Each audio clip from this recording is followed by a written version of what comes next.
Good morning, students. I'm Srimati V.V. Ramalakshmi, Senior Lecturer in Civil Engineering from Government Polytechnic, Vikarabad. The name of the subject we are dealing with is hydraulics, and the code of the subject is 18C 403C. The topic of today's class is going to be on flow of fluids, and the subtopic is types of flow, then continuity equation, and energy in a fluid. The duration of the class is going to be 50 minutes, and I'm going to explain with the help of some sketches and photographs as teaching aids. Now, let us see the objectives of today's class. The objectives of today's class are going to be the principle of continuity, then various energies possessed by a liquid, and then we are going to first see and understand about the types of flow. So with these objectives, we are going to proceed into this session, and coming to the hydrodynamics.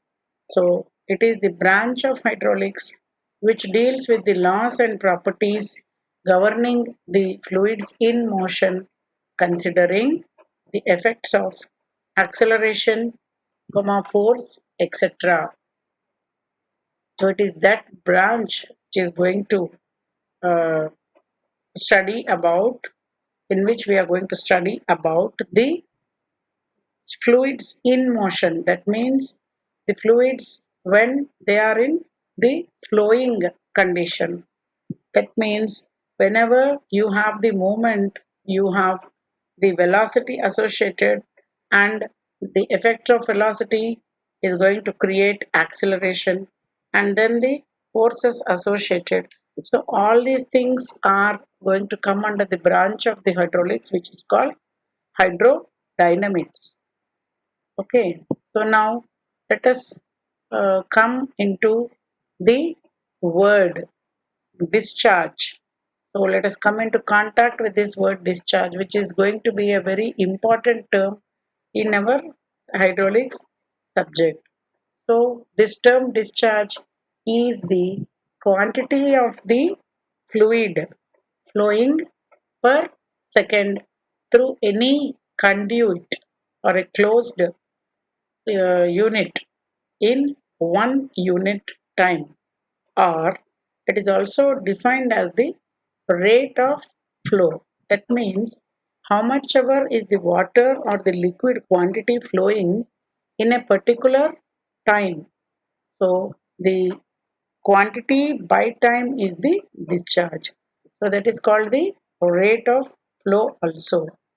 So if capital A is the area of cross section and V is the velocity of water, then discharge is defined as the product of the area and velocity. So discharge is denoted by Q, capital Q. So this is the symbol for discharge, and Q is equal to A into V. So the units for the discharge are meter cube, uh, units of the volume or the area into velocity. So area is meter square into velocity is meter per second. So multiplied, you get meter cube per second, or the lower units centimeter cube per second, or cube per second. So in meter cube per second, it is also called as cubic meter. Meter cube or cubic meter, it means the same.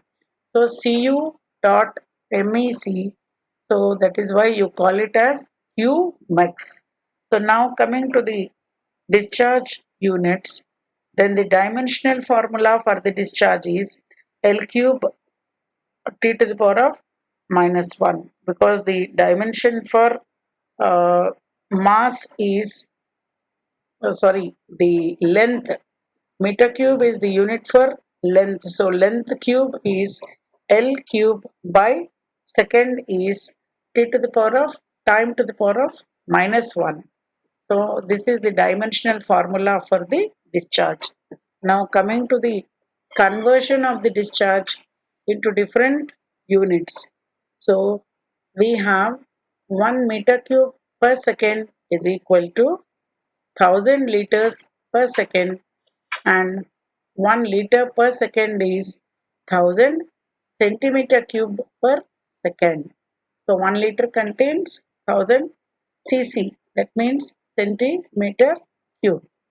Now 1 meter cube per second is equal to, so if you just multiply this 10 to the power of 3 into 10 to the power of 3, you get 10 to the power of 6. So that is how you try to convert meter cube into centimeter cube, because 1 meter contains 100 centimeters. So when it comes to meter cube, so 100 into 100 into 100, so 3 times you are multiplying 100. So you come out with a value of 10 to the power of 6 centimeter cube per second. And now, as I have just told you, 1 meter cube per second is called. So instead of meter cube, you call it as Cumec, that is CUMEC. So now you must have heard the when the flood is in when a river is in floods, so many million cumecs of water is flowing. So that is the unit of the discharge. Now coming to the types of flow, what are the various types of flow? Let us see in detail about the types. We have many types of flow. So the first one is uniform, next non-uniform, laminar, turbulent, steady, unsteady, then compressible, incompressible, rotational, irrotational. So all these are the different types. One is the opposite of the other. Now coming to the uniform flow, it is defined as the flow in which the velocity doesn't change from point to point with respect to time. So whenever the time is passing, the same velocity is being maintained throughout the flow. At that time, you call the flow as uniform flow. Then, at any particular instant of time, if the velocity of flow is constant at every point along the path of flow, the flow is treated as uniform flow. Then, example, the flow through open channels with constant depth of flow, and then the flow through pipes of constant diameter is called uniform flow. So the dV by ds is equal to 0, then t is equal to constant. Time is constant. The velocity with respect to the space is 0. Then coming to the non-uniform flow, it is that flow in which the velocity at any given time changes with respect to the distance. So whenever you have this variation of the flow, it is that flow in which the velocity changes from point to point along the path of the flow. So in this you have gradually varied flow. So the change of velocity with respect to the space is not equal to 0 and t is equal to constant. So example, flow through a tapering pipe. It is uniform, it is non-uniform velocity. So where the diameter is varying from one end to the other, you have this tapering pipe. Now, flow through channels during floods is again an example of non-uniform flow. Then coming to the laminar flow, as the name is indicating, it is that flow in which the liquid particles move in layers such that one layer glides over the another layer. So look here at this picture. You have this flow particles are just moving one over the other in the form of laminae. That means lamina means layers. That is why it is also called layered flow.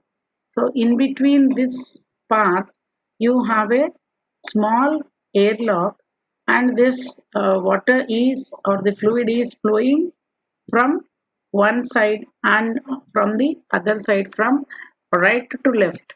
So when you have an obstruction, the force through the obstruction or the force of that body is given by the flow. That force is capital F. Now the path lines of the fluid particles are straight lines and they are parallel to each other. Then no fluid particles will cross each other in the laminar flow. Example, the flow of thick oil in a small tube, or the flow of blood through the veins of the human body. All these are examples of laminar flow. So if it is a thick oil, or you can take even honey example for laminar flow. Now let us see the another type, which is called turbulent flow. So usually laminar flow occurs at low velocities, and then turbulent flow as seen in this photograph. See, look here, the particles of the dye or this color are getting diffused, and then it is the flow particles are moving in a zigzag fashion. So it is that flow in which the path lines of the fluid particles are irregular curves crossing each other. Then the flow is erratic. That means not possible to predict the direction of flow of the fluid particles, because one particle starting from here can go in this way or this way or this way. So it is unpredictable which way, which path the uh, fluid particle is going to take.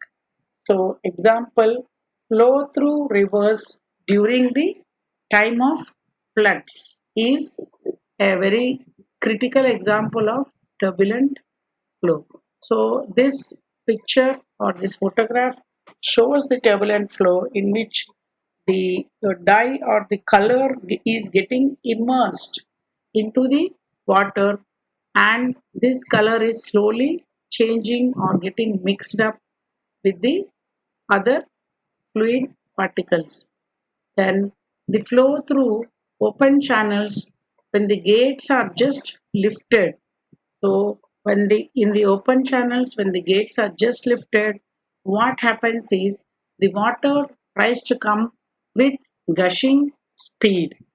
So when you just see an example, suppose you close the gates of the school during the evening time when the students are all near to the gate, and once the gates are opened, students just try to push one another and rush out to in a hurry to go to their homes. So like that, the flow also when it is stopped and when the gates are lifted, so the water tries to gush through or move in a very violent way. And then this type of flow occurs when the velocities are high. Laminar occurs when velocities are low.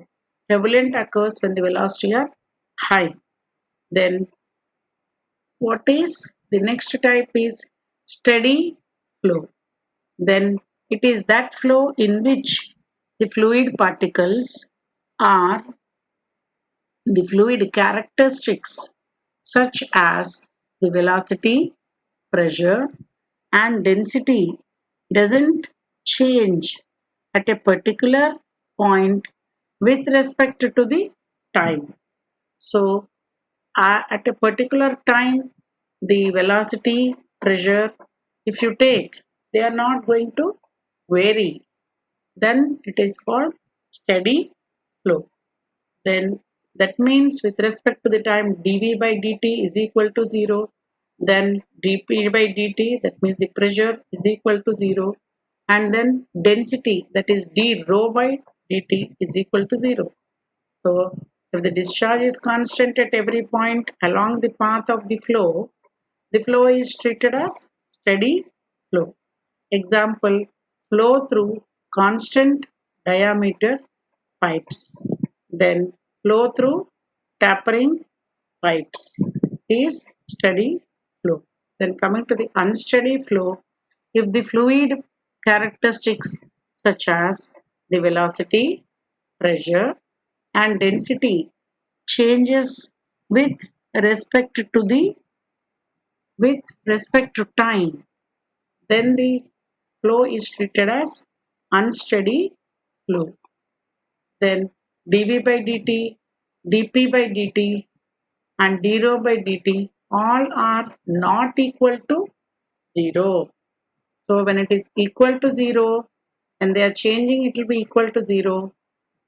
When they are not changing, it is, sorry, when these parameters or the fluid characteristics change with respect to time.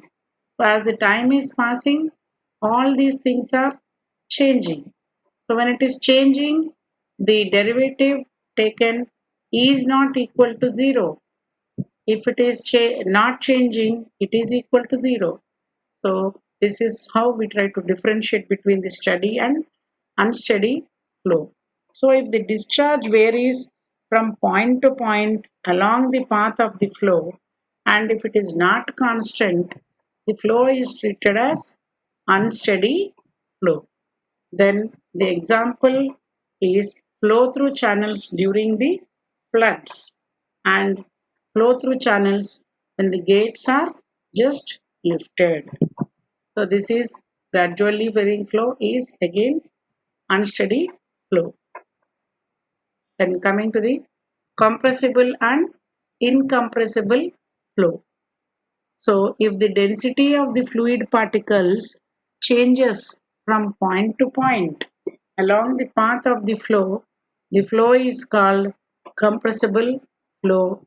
Example, the flow of gas through the nozzles is compressible flow because the air is compressed, and in liquid LPG gas, when as we see in our gas cylinders for our stoves in the kitchen, you will be able to find out that the flow is compressed and it is through the nozzle. It comes in a very slow manner, and it is going to ignite.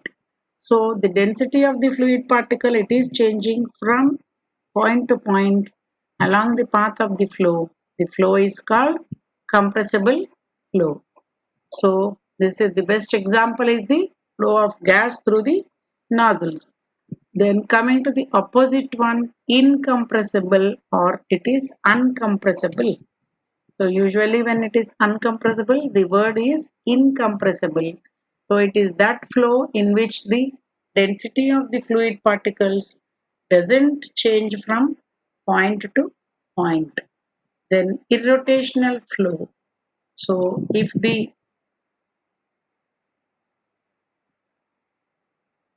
irrotational flow and rotational flow.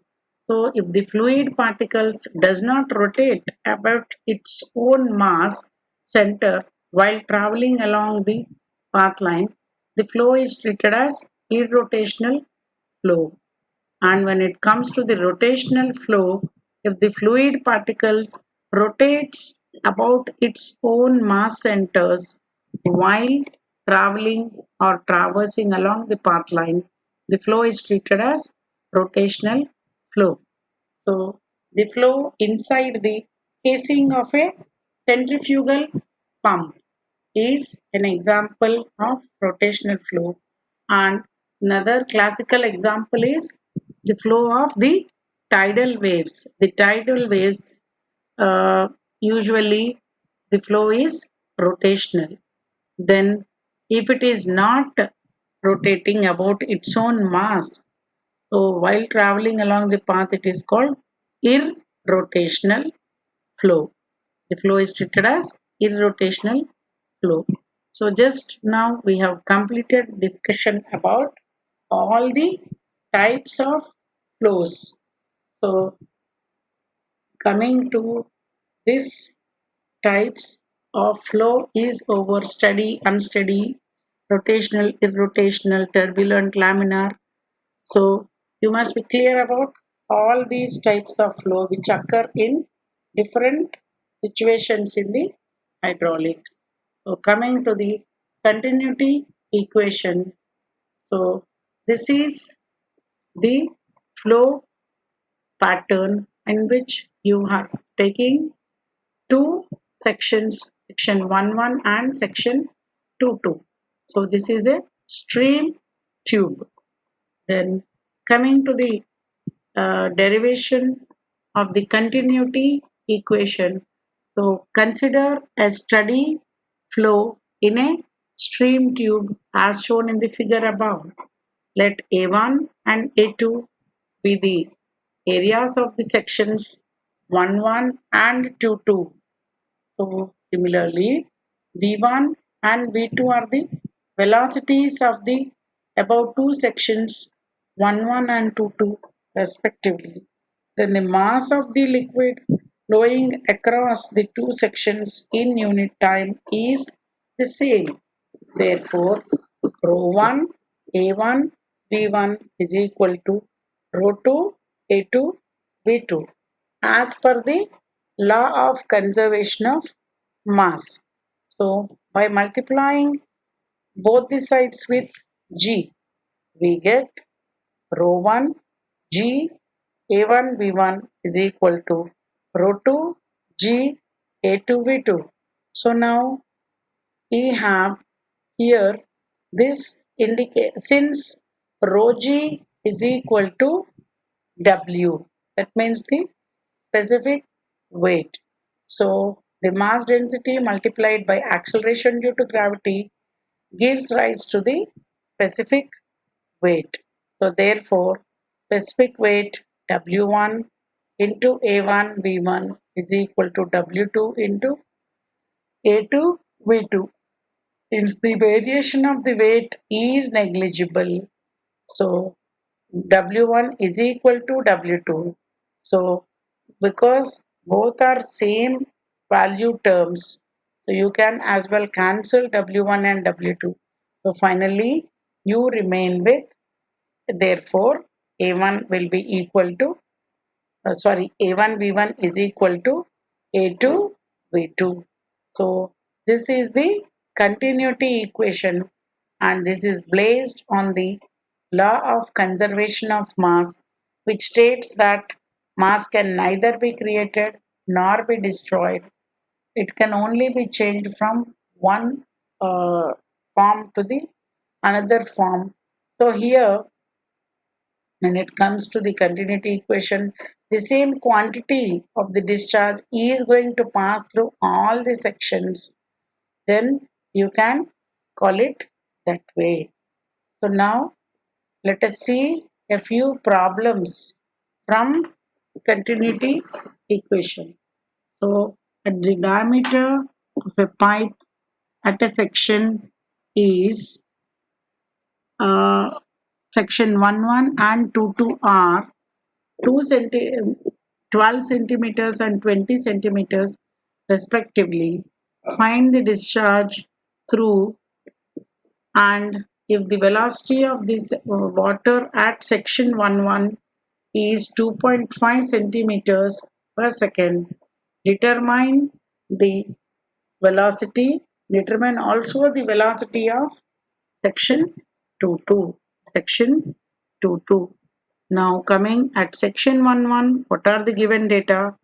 So diameter of the pipe D1 is 12 centimeters, that is 0.12 meters. Then cross sectional area of the flow is A1 is pi by 4 into D1 square. that is pi by 4 into 0.12 square, that is 0.0113 meter square. So coming to the area at section 2 V1 is equal to 2.5 meters per second, and here this is the sketch of the pipe with having D1 and D2 as dia. So now the diameter of the pipe D2 is equal to 20 centimeters, that is equal to zero point 0.2 meters.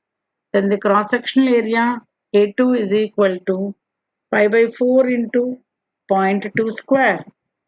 So it is 0.12 square for the A1 and zero point 0.2 square for A2.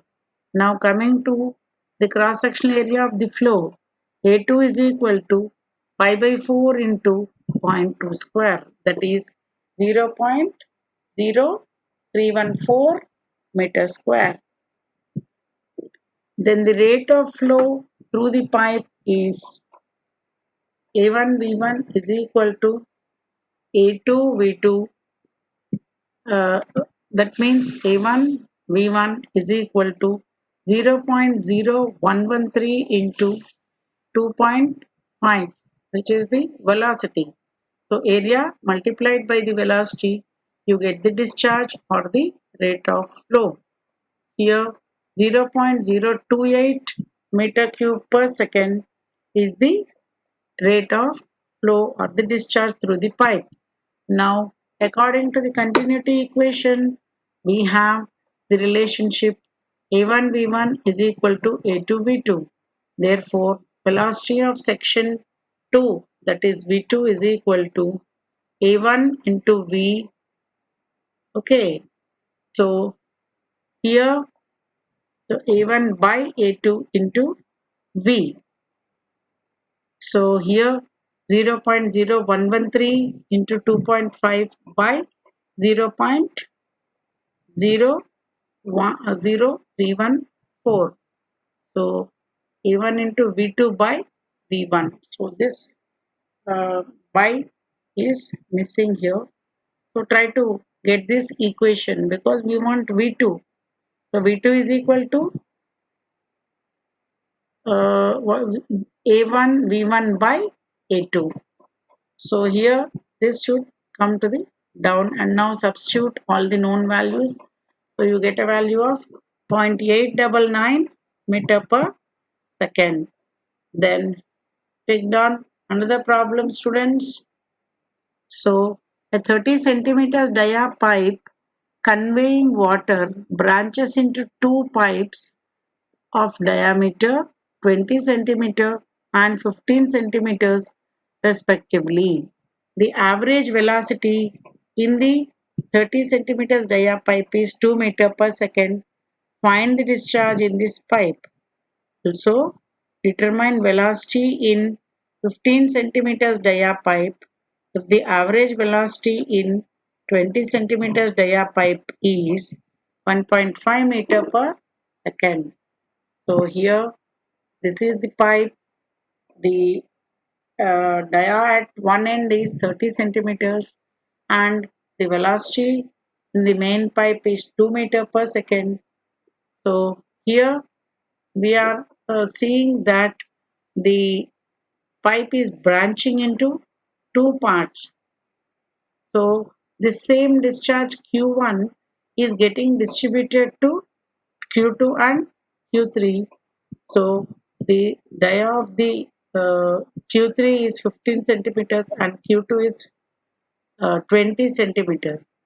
So based on the area or the if it is more dia or more area, it is going to carry more water. It is obvious. So here in this sketch, this is 1 and this is 2 and this is 3. So Q2 plus Q3 is equal to Q1. So it is evident. So based on all these conditions, let us try to find out the discharge in the pipes. Now coming to the solution part. So for the first pipe, diameter D1 is 30 centimeters, that is 0.3 meters. Then cross-sectional area of the flow is A1 is equal to pi by 4 into T1 square, that is 0.017 meter square. So here when we are substituting for A1, you are getting pi d square by 4. Pi by 4 into the diameter is zero point 0.3 square. So you land up with a value of, so have you all got, students? So it's very simple calculating the area of cross section because it's a circular pipe. It is pi d square by 4. So the answer is 0.071 meter square. Now the velocity of flow for the first pipe is V1 is 2 meter per second. Therefore, the discharge in the first pipe is Q1, that is A1 V1, that is 0.071 into 2. So that is 0.142 meter cube per second. Then coming to the second pipe, diameter D2 is equal to 20 centimeters, that is equal to zero point 0.2 meters. So calculating the cross-sectional area, A2 is equal to pi into D2 square by 4. So the second pipe is giving an area of pi into zero point 0.2 square by 4, that is 0.03 meter square. Now let us try to calculate the velocity of flow. V2 is equal to 1.5 meter per second. Then coming to the discharge in the second pipe, Q2 is equal to A2 V2, that is 0.03 into 1.5. So this both put together you have 0.045 meter cube per second after working out for the A2 V2. Now for the third pipe, same parameters try to write down. So diameter D3 is equal to 15 centimeters or 0.15 meters. Then cross-sectional area of the flow A3 is equal to pi by 4 into D3 square. Then working out this area A3, pi into 0.152 0.15 square by 4. So that comes to 0.018 meter square. Then if the Q3 is the discharge in the third pipe, then Q1 is equal to Q2 and Q3 put together. So try to substitute here.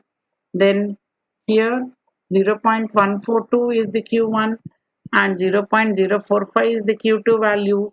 Then coming to the Q3, it is given by A3 V3, or A3 V3 is equal to 0.142 minus 0.045. So here we are trying to isolate the like terms and unlike terms. So A3 B3 is equal to 0.142, and take this to the other side, minus 0.045, that is equal to 0.097. And now the velocity in the third pipe V3 is equal to this value obtained by A3. So 0.097 divided by 0.018 gives us a value of 5.4 meter per second. So this way we are trying to solve more problems based on the continuity equation. Let us see another problem and then go to the next topic. So water is flowing in a horizontal pipeline of from 1 meter at one end to 1.5 meters at the other end. The velocity at the smaller end is observed to be 0.95 meter per second. Calculate the discharge flowing in liters per minute. Find the velocity at the larger end. So now from the given data we have to jot down the points and apply the relevant equation. So the given data, d1 is equal to 1 meter, d2 is 1 meter, b1 is 0.95 meters, q is how much, and then b2 is how much. So by the continuity equation we have a1 b1 is equal to a2 b2. So q is a1 b1. So pi by 4 into 1.0 square into 0.95, that is 0.7461 meter cube per second. Then coming to the discharge in liters per minute. So this discharge, if you multiply for 60 seconds, that is 1 minute, you get 0.7461 into 60 into, when you're converting it into liters per minute, because 1000 centimeter cube is going to form 1 liter. So 1000 cc is equal to 1 liter. That is, if you multiply all these three terms, so you get 44966 liters per minute. So the final answer V2 is equal to A1 V1 is equal to A2 V2. So in that A and pi both are sorry, the area is not varying, the pi value is not also varying.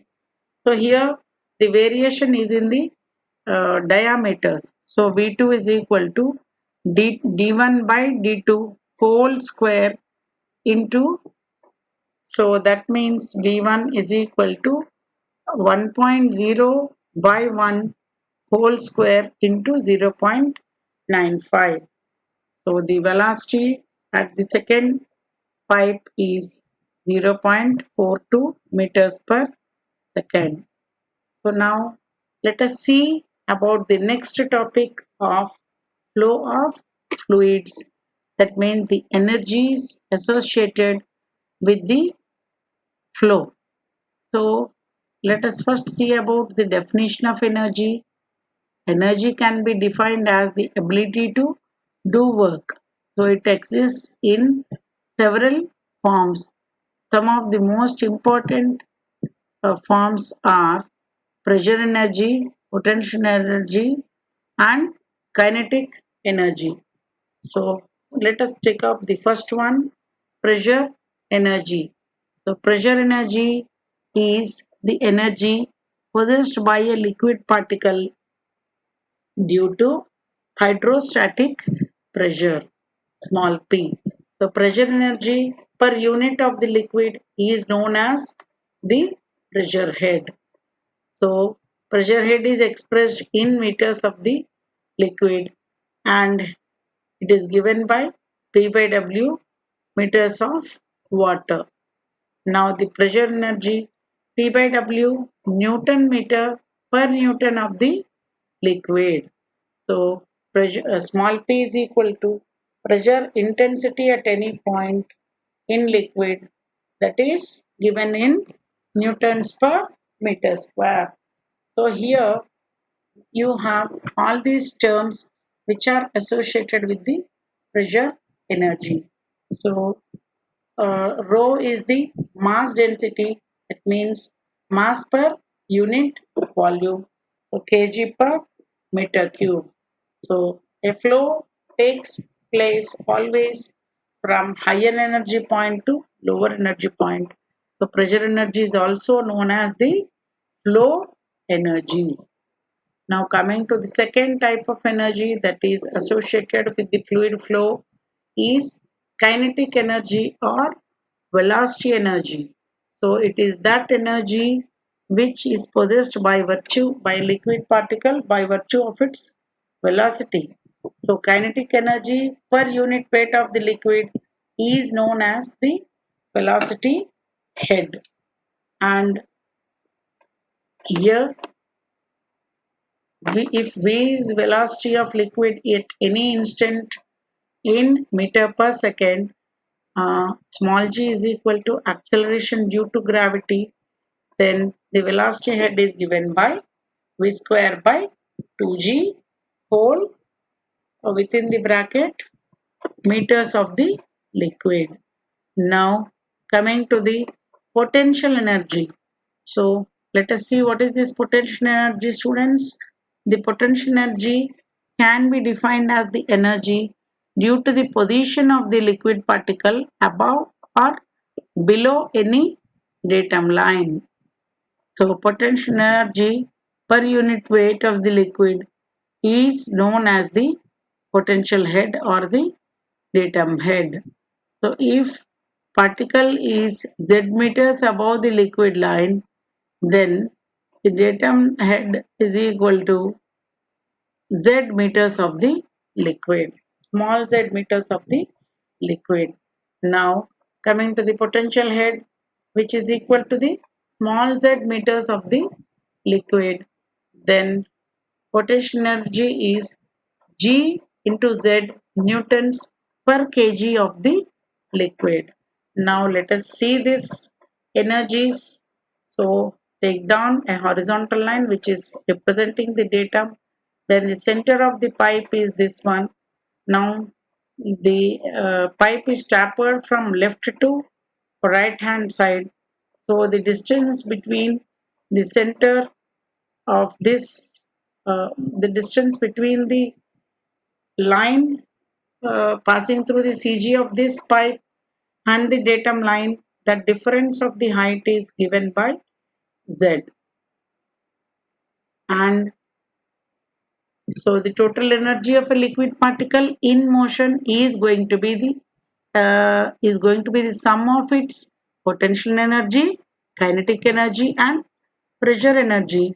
Mathematically, total energy capital E is equal to Z plus P by W plus V square by 2G. So the total head of a liquid particle in motion is given by total head of a liquid particle is the sum of the potential head, kinetic head and the pressure head. That means the total head capital H is equal to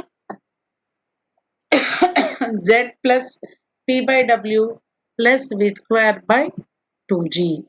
So here we have the total sum of all these energies.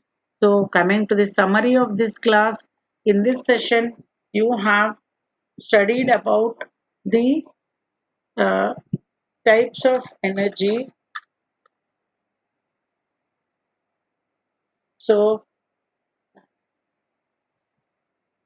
so in the summary of this session, we have seen about the types of energies, continuity equation, and various types of flow.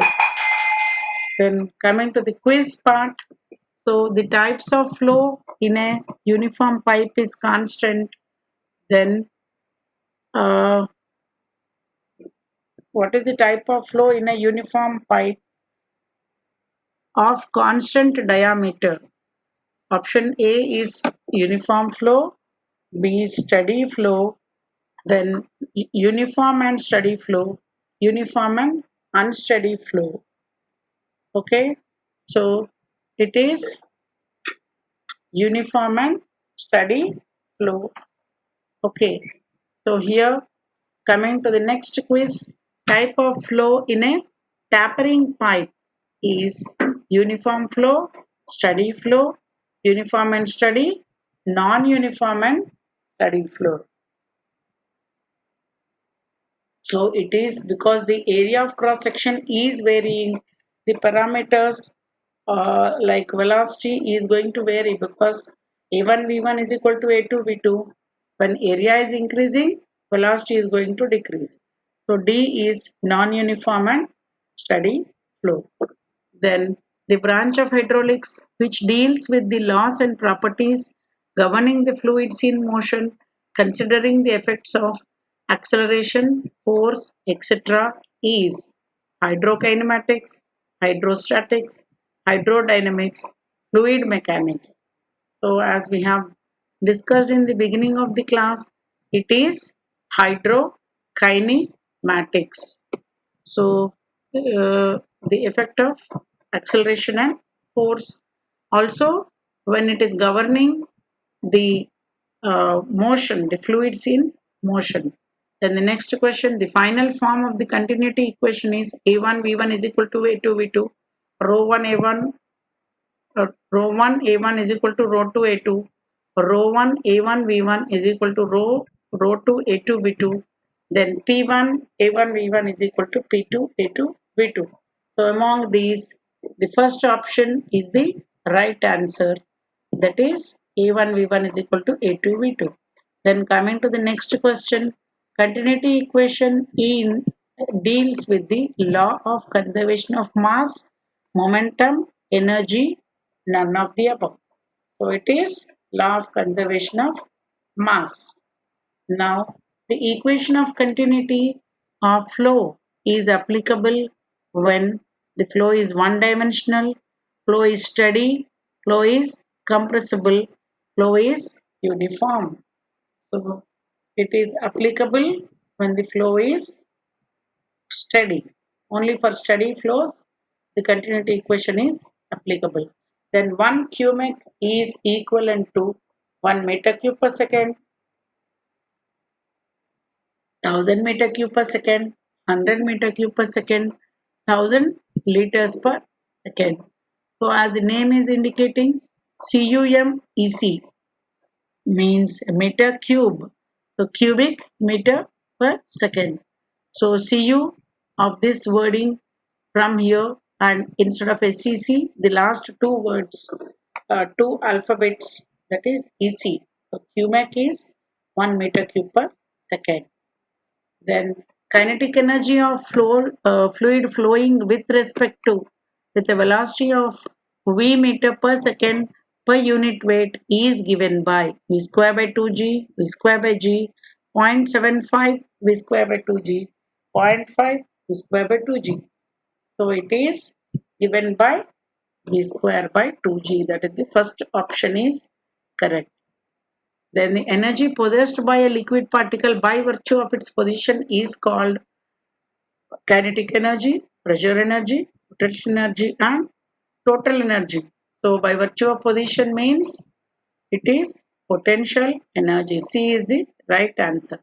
Then coming to the frequently asked questions, distinguish between laminar and turbulent flow, define steady and unsteady flow, define uniform and non-uniform flow, then what are the various energies, different energies of water? Explain each one of them. Then explain the continuity equation, the equation of continuity of flow. Then water is flowing through a pipe uh, in which the diameter varies gradually from 15 to 30 centimeters. The mean velocity at the first end is 20 meters per second. So students, please find out the rate of flow. So please solve this problem as homework and find out the average velocity at the end of the pipe. So thank you students for your patient listening, and we'll see about the subject, continue the subject in the next class. So try to review all these topics and come prepared for the next class so that we will see more of these topics in the